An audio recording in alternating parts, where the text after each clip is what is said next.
Hi, everyone. Ben Preston here. Thanks for taking the time to listen to my presentation today on disciplinary literacy that's focused specifically in a social studies classroom. You can see the agenda there. What we're going to do is we're going to cover the first two items a little quicker, and then we're going to spend more time on number three, the specific instructional strategies. Okay, so social studies, when I was going to school many moons ago, was focused a lot on the collection and remembering of facts, and then multiple choice tests, fill in the blank tests that are centered on the recollection of those facts. Over time, it's shifted, and I think it's a shift for the better to one that's focused around inquiry, asking questions, and drawing conclusions, and then having students, show us that they can do those skills.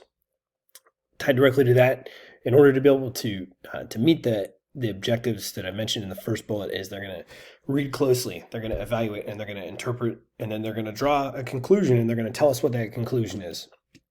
And then in order to do that, they need to be able to read and understand primary source documents. So these are documents that are a little older a lot of times, can be a little dated to students. So we want them to be able to read and understand those primary source documents. And then tied to those documents, a lot of times it's going to have vocabulary terms that are a little bit dated. If you're teaching world history, they may actually be foreign languages to students that we're asking them to understand. So how are we going to teach them that vocabulary utilizing effective strategies? And then the last bullet is big when it comes to performance assessments like the standards of learning test, like AP tests, is we're going to ask students to take one or multiple documents, and they have to make and defend an argument regarding that topic utilizing those documents. Okay, some of the challenges that come up. I love history. I know not all of my students are going to love history as much as I love history. So finding ways to make engaging and relevant lessons for students so that they're able to access some of those dated texts and be able to meet our learning objectives. The challenge, as I mentioned, there is not everybody's going to have that intrinsic interest in history, and then a lot of times these topics that we're teaching students can seem dated. They can even seem irrelevant to our students' lives. So that's something that we as social studies educators need to be aware of going into it and develop our lessons accordingly.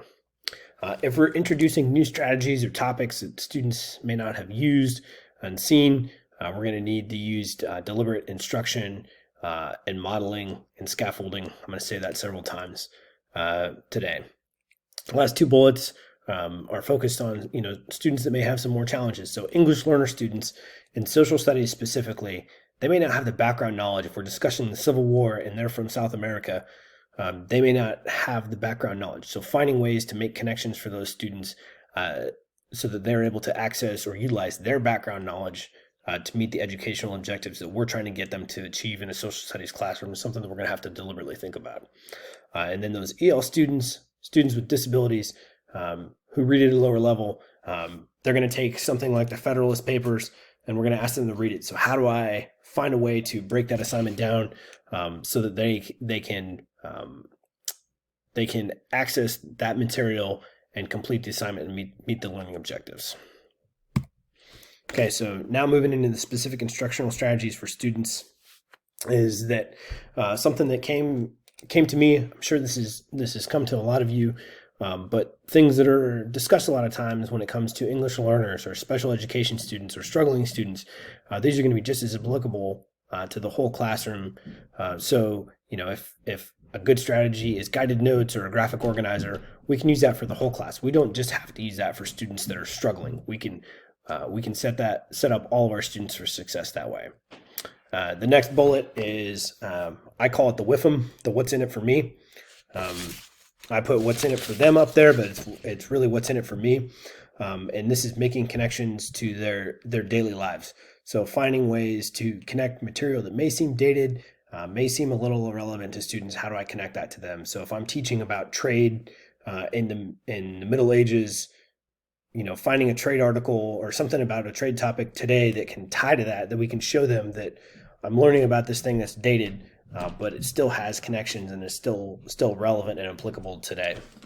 And then for the course overall, one of the things that's really resonated with me is the different strategies for teaching vocabulary that go beyond just teaching a word and a definition and having them memorize that definition. So the different strategies, I just called out a couple of them. Tiering of vocabulary words is one that really resonated with me. Strategies like vocabulary cards, and then at the beginning of unit, KWL is know, want to know, and want to learn. So that's just a mnemonic there. So different types of strategies. Being deliberate about which ones you're going to use in class is something that I'm going to take with me into my own classroom in the future. The next bullet is teaching students. If I want them to analyze a document, I'm going to analyze that source for validity and bias.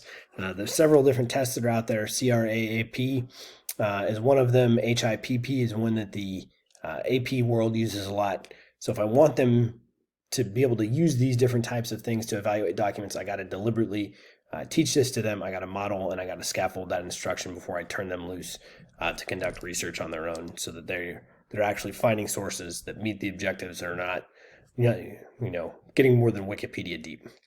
If I've got long-range assignments, definitely a strategy is to scaffold those and build those long-range assignments into smaller parts with check-ins that probably have grades and points tied to them, so that students don't feel like there's this giant project hanging over them at the end of the semester that we're working, or quarter that we're working along the way to meet the objectives for that assignment along the way.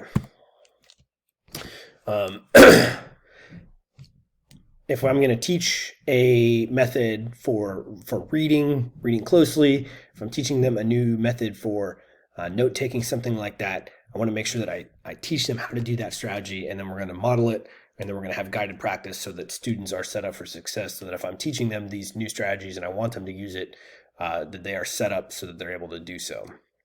The next one is multiple strategies across the board to promote student learning.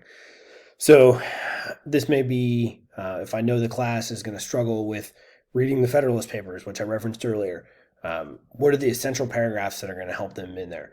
Do I want to rewrite that content into summaries?